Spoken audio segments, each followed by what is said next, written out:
semua.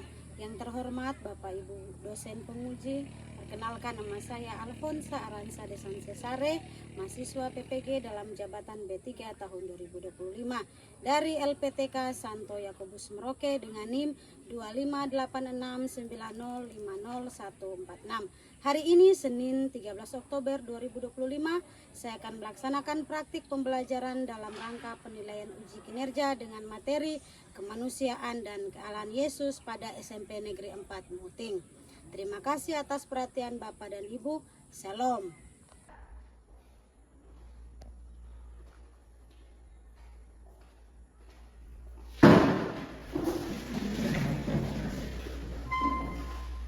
Beri salam kepada Ibu Guru.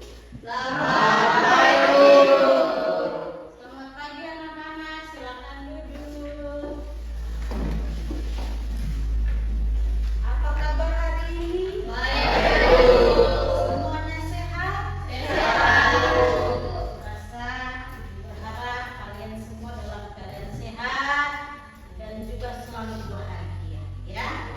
Sebelum kita memulai kegiatan atau pelajaran kita pada pagi hari ini, Ibu minta salah satu teman kita memimpin kita di dalam doa. Silakan semuanya berdiri.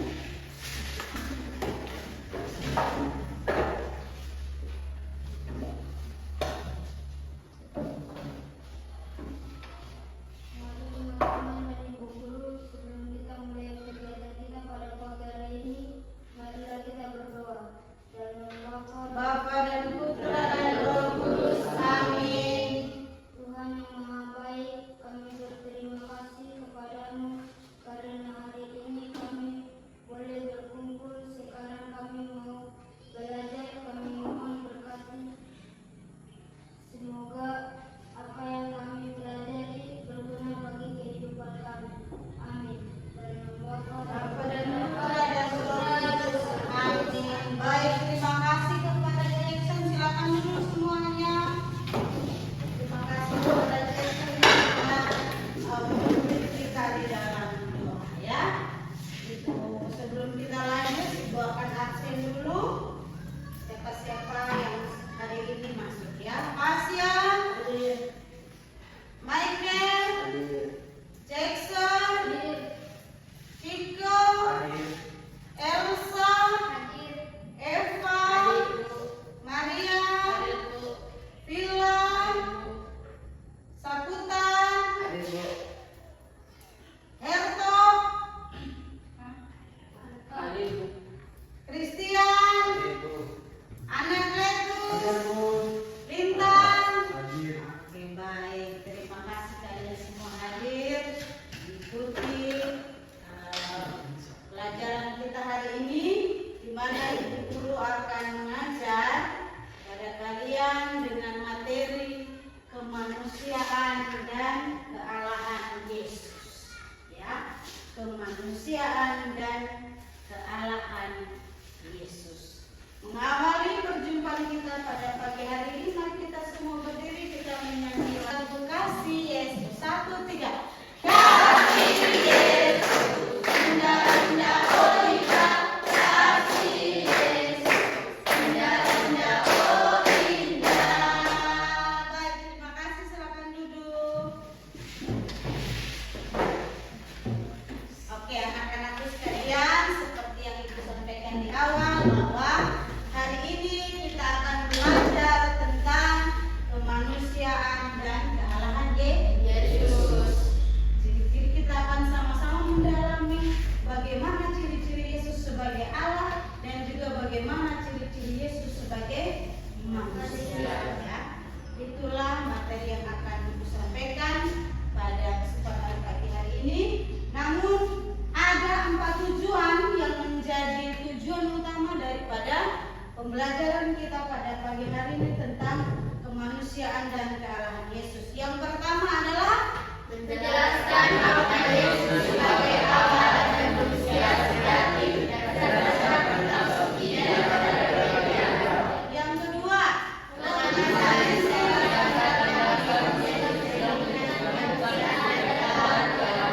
yang ketiga, merefleksikan cara Yesus dalam kehidupan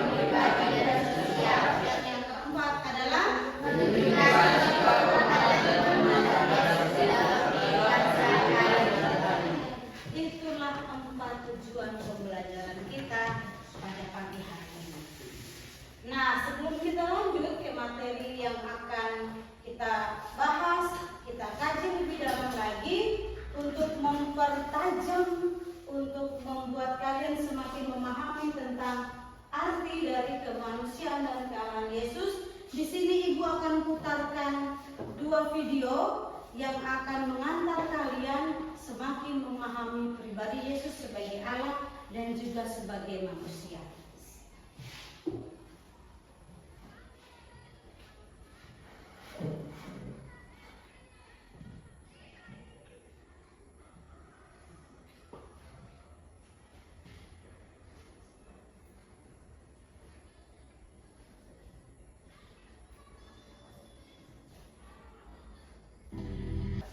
Baik, ini videonya ya anak-anakku. Tuhan, seandainya Engkau di sini, saudaraku pasti tidak mati. Di mana dia kamu baringkan? Tuhan, datang dan lihatlah.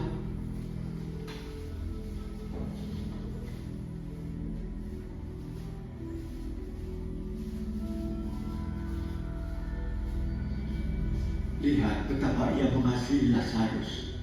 Ia dapat mencari ikan yang buta. Kenapa dia membiarkan Lazarus mati?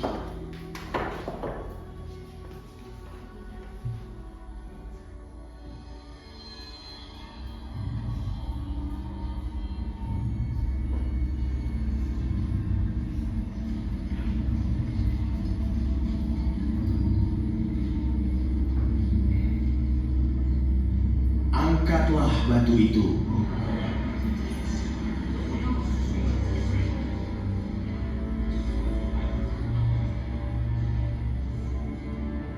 Tuhan, Kau tahu sudah 4 hari Lazarus mati. Mungkin jasadnya sudah berbau busuk. Bukankah sudah kukatakan, jika engkau percaya, engkau akan melihat kemuliaan Allah.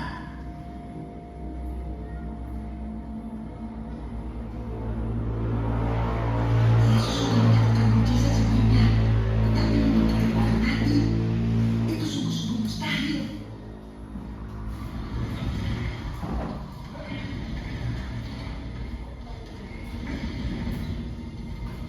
Bapa, aku bersyukur kepadamu karena mendengar aku. Aku tahu engkau selalu mendengarku. Aku menyatakannya agar mereka percaya engkaulah yang mengutus aku.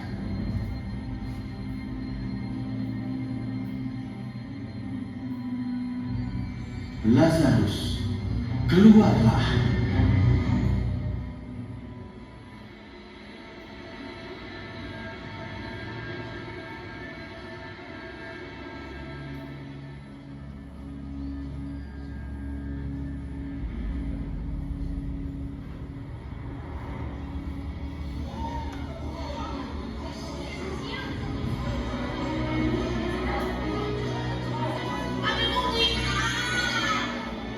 Itu bukan mumi, Bismo. Itu Lazarus. Yesus baru saja membangkitkannya. Mustahil, tidak mustahil. Itu mujizat. Buka ikatannya dan biarkan dia pergi. Oh, kaulah nabi itu.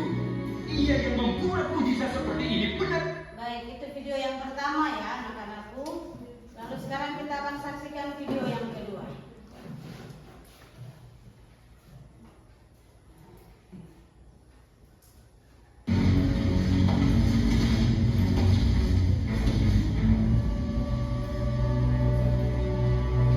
Sudah berapa hari sekarang? 40 hari? Lebih dari cukup untuk seorang manusia, menurutku. Tapi, engkau bukanlah manusia biasa, iya kan? Mengapa harus keras kepala, Yesus? Apa yang ingin kau buktikan dengan puasa dan berdoa? Jika engkau anak Allah, perintahkanlah supaya batu ini menjadi roti. Ada tertulis, manusia hidup bukan dari roti saja, tetapi dari setiap firman yang keluar dari mulut Allah.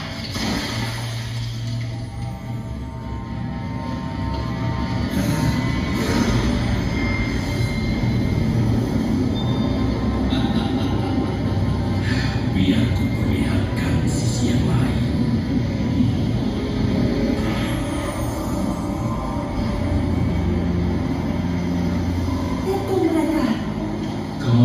boleh mengganggu mereka.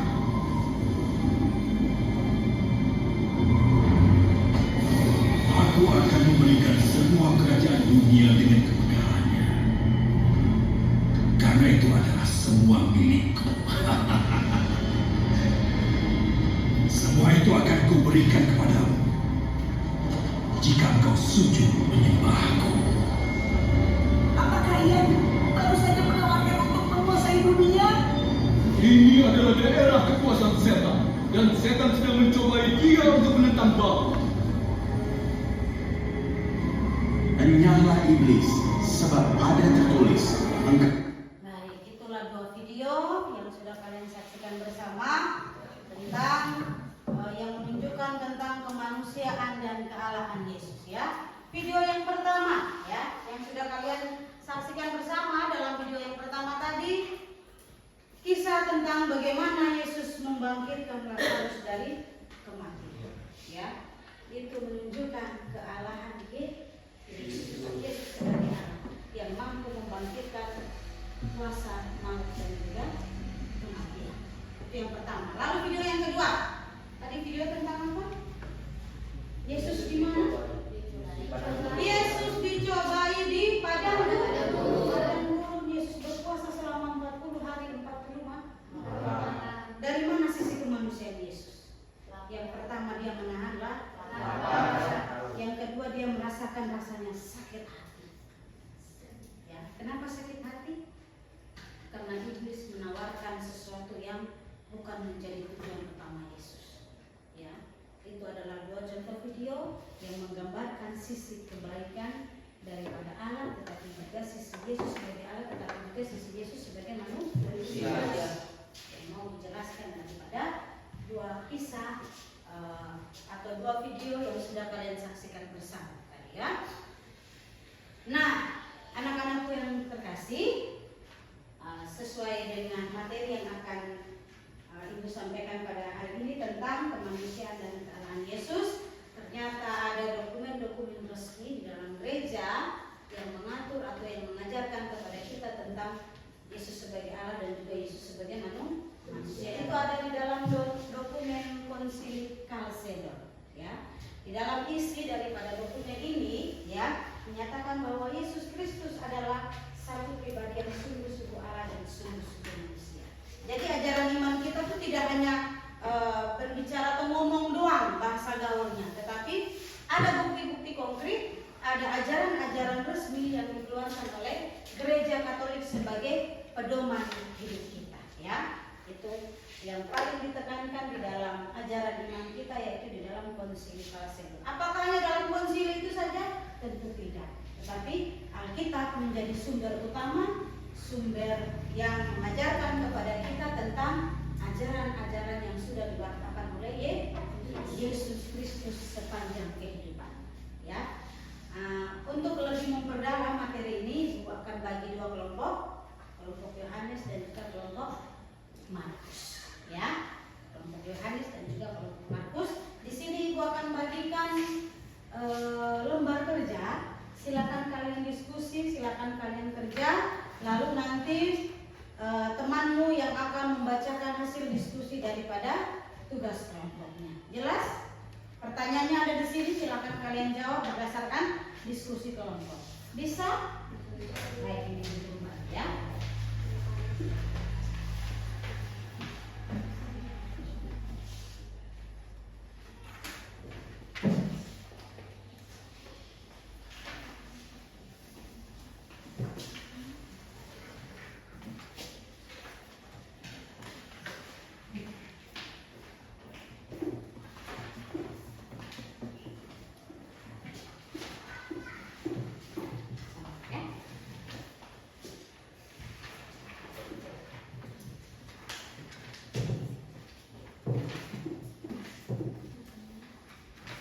Oke, semua sudah dapat ya, 2 kelompok sudah dapat surat.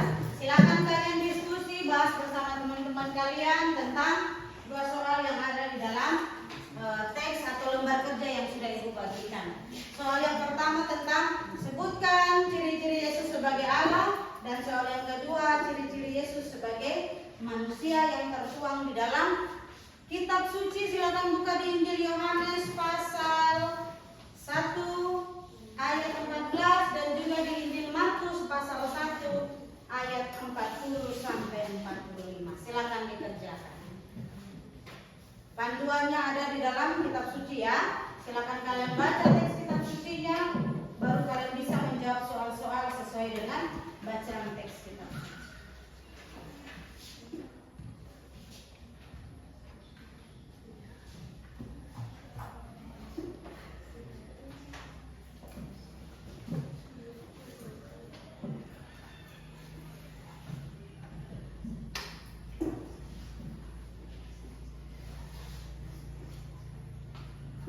Oke, sudah semuanya ya. Kalau sudah, silakan kalian pilih satu temanmu untuk maju ke depan membacakan hasil diskusi daripada tugas kelompok berdasarkan soal dan juga bacaan kitab suci dari Injil Yohanes dan juga Injil Markus. Kepada teman yang sudah kalian tunjuk, silakan maju ke depan dan baca hasil diskusi kelompoknya. Yang lain silakan menyimak dan mendengarkan hasil daripada diskusi kelompokmu ya. Silakan Elsa. Firman itu telah menjadi manusia dan diam di antara kita. Artinya, Yesus yang adalah firman Allah, Allah itu sendiri, menjadi manusia dan hidup bersama manusia di dunia. Ini menunjukkan bahwa Yesus adalah Allah yang menjelma menjadi manusia. 2. Yesus menyembuhkan orang yang sakit kusta dengan menyentuhnya dan orang itu langsung sembuh. Mukjizat ini menunjukkan kuasa Allah dalam diri Yesus. Oke, baik, tepuk tangan untuk temanmu. Terima kasih. Ting ting. Tong tong. Ting tong. Terima kasih yes. Tepuk semangat. Adang adang. Ding ding ding. Dung dung dung.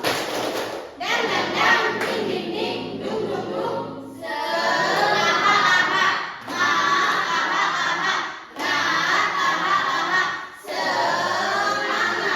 Baik, terima kasih kepada kelompok yang sudah memaparkan hasil diskusi terkait dari Injil Yohanes dan juga Injil Markus. Ada 5 keutamaan yang mau dijelaskan di dalam bacaan teks kitab suci, kurang lebih yang sudah disampaikan oleh teman kalian ya. Yang pertama itu apa? Di situ dikatakan bahwa Injil Yohanes pasal 1 ayat 14 itu tentang firman itu menjadi manusia. Apa arti dan makna daripada itu? Artinya bahwa Yesus itu adalah firman Allah. Ya. Allah yang berfirman akan mengutus seorang putra tunggalnya kepada kita manusia untuk menyelamatkan kita dari dosa. Itu terbukti di dalam pribadi dan juga diri Yesus Kristus. Lalu apa buktinya bahwa Allah sudah mengutus putranya atau mengutus Yesus yang hadir di tengah-tengah kita untuk menyelamatkan kita? Yaitu ada 2, ya, ada 2 bukti. Bukti yang pertama, Yesus sebagai Allah. Ya. Kalian sudah saksikan video tadi tentang bagaimana ciri-ciri Yesus sebagai Allah menyelamatkan atau membuat mujizat. Apa itu mujizat? Mujizat adalah tanda heran yang dibuat oleh Yesus dengan tujuan agar umatnya menjadi percaya dan selamat. Ya, menyembuhkan atau membangkitkan Lazarus yang sudah meninggal. Bayangkan saja sudah 4 hari lalu Lazarus itu dimakamkan. Tapi Yesus suruh apa? Bukalah penutup batu itu, bukalah makam itu. Lalu Lazarus keluar. Contoh tindakan Allah di dalam pribadi Yesus. Lalu yang kedua, ya, ciri-ciri Yesus sebagai manusia yang ingin ditekankan dari teks kitab suci, yaitu Yesus merasakan lapar. Ketika dia dicobai iblis, apakah dia menuruti keinginan iblis? Tidak. Imannya begitu kuat, begitu kokoh sehingga dia tidak terpengaruh atau tergoda oleh rayuan setan iblis. Ya, itu yang kedua. Lalu yang ketiga,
apa yang mau dipetik atau apa yang mau diambil daripada kisah materi tentang kemanusiaan dan kealahan Yesus itu yang pertama. Dan yang pertama adalah kita mampu meneladani Yesus di dalam kehidupan kita sehari-hari. Berbuat atau perbuatan kasihlah yang ingin Yesus tawarkan kepada kita, baik itu kasih di rumah, di sekolah, di gereja maupun di mana saja kita bisa berbuat perbuatan yang disebut dengan perbuatan kasih, ya perbuatan kasih. Contoh di rumah. Contoh perbuatan atau sikap yang menunjukkan perbuatan kasih ketika kita berada di rumah, yaitu membantu orang tua melakukan pekerjaan-pekerjaan rumah. Mencuci piring, menyapu, mengepel, itu tugas laki-laki maupun perempuan. Masak, kalian biasa nonton di televisi, yang biasa mengikuti ajang lomba untuk memasak itu kebanyakan malah laki-laki. Iya tidak? Biasa nonton di RCTI kan, Master Chef Indonesia. Kita tidak tahu 5-10 tahun ke depan, siapa tahu teman kalian Lintang bisa jadi Master Chef mewakili Papua Selatan. Pasti kita senang dan bangga. Itu satu teman itu yang ada di TV itu satu teman. Iya kan? Ya. Ada satu teman, satu tempat duduk, atau kami satu stasi. Pasti kita berbangga karena orang muda Katolik mampu menonjolkan hal-hal yang baik atau hal-hal yang positif kepada sesama kita. Itu di rumah. Kalau di sekolah, ketika berjumpa dengan Bapak Ibu guru, selamat pagi Pak Guru, pagi, ya itu kurang lebih materi atau penjelasan yang dapat Ibu sampaikan terkait dengan materi kemanusiaan dan kealahan Yesus yang tertuang di dalam Konsili Kasih. Ya, tepuk semangat dan nada ding ding ding, dung dung dung, dan nada ding ding ding, dung dung dung.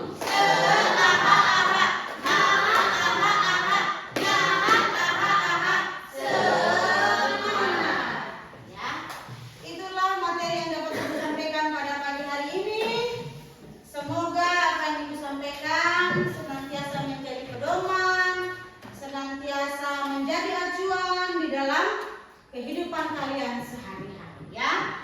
Lalu apa yang menjadi tolak atau titik akhir atau kesimpulan daripada materi Yesus sebagai Allah dan juga Yesus sebagai manusia dengan bukti-bukti yang sudah Ibu sampaikan baik dalam video yang sudah kalian saksikan bersama, tetapi mengapa atau bagaimana kita bisa meneladani Yesus sebagai Allah dan juga sebagai manusia. Kesimpulan yang dapat Ibu simpulkan untuk pertemuan kita pada pagi hari ini, silakan siapa yang bisa memberikan kesimpulan?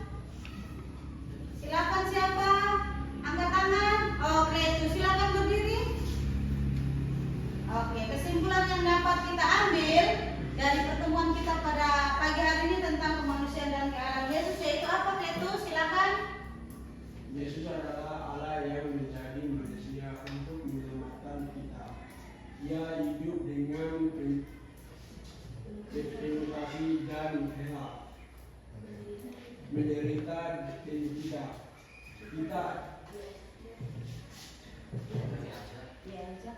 Kita diajak untuk mengenainya lebih dalam dan menjalani sikapnya dalam bentuk kehidupan sehari-hari. Baik, tepuk terima kasih. Ting ting, tong tong, ting tong. Terima kasih Yes.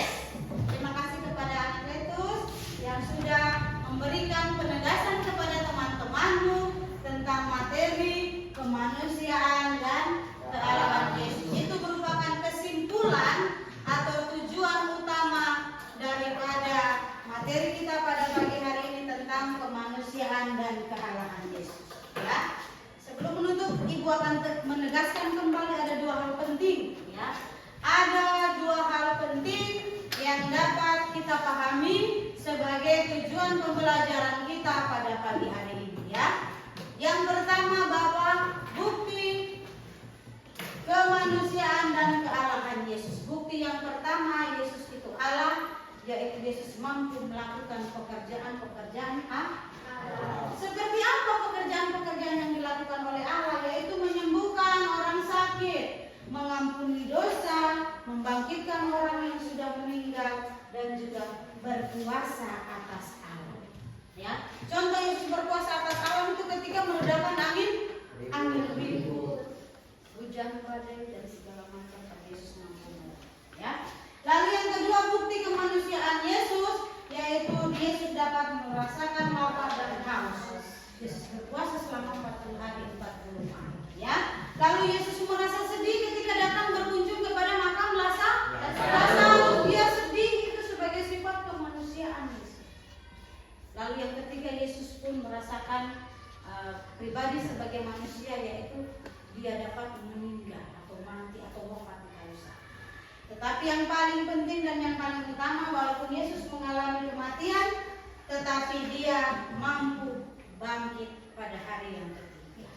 Itu adalah perbuatan, contoh sikap konkret daripada kealahan Yesus. Dia merasakan atau dia mengalami kematian, tetapi juga dia mampu bangkit dari antara orang mati pada hari yang ketiga. Itulah yang dapat Ibu sampaikan untuk materi kita pada pagi hari ini. Terima kasih untuk anak-anakku sekalian. Mari kita semua bangkit berdiri. Kita mengakhiri materi pertemuan kita pada pagi hari ini dengan berdoa. Siapa yang bersedia untuk memimpin kita dalam doa penutup? Angkat tangan. Oke, baik. Silakan Vila. Mari teman-teman, sebelum kita mengakhiri kegiatan belajar kita pada pagi hari ini, kita akhiri dengan doa kita. Terima kasih Dalam nama Bapa dan Putra dan Roh Kudus. Amin. Terima kasih Tuhan, kami sudah selesai belajar. Berkatilah kami, berkatilah teman-teman kami dan Bapak Ibu kami. Yesus Tuhan kami. Amin. Bapa dan Putra dan Roh Kudus. Amin. Baik, terima kasih. Silakan duduk kepada Vila yang sudah memimpin kita di dalam doa, ya. Sudah memimpin kita di dalam doa. Ibu rasa pertemuan kita cukup sampai sekian. Semoga materi tentang kemanusiaan dan kealahan Yesus kalian mampu meneladani sikap-sikap yang baik yang bisa kalian jadikan sebagai contoh dan juga pedoman hidup di dalam kehidupan kalian masing-masing, baik itu di tengah keluarga, di lingkungan sekolah, lingkungan gereja, maupun yang paling penting juga adalah di lingkungan masyarakat sekitar kita. Baik, terima kasih. Sampai berjumpa di materi atau pelajaran berikutnya. Selamat pagi untuk kita semua. Pagi.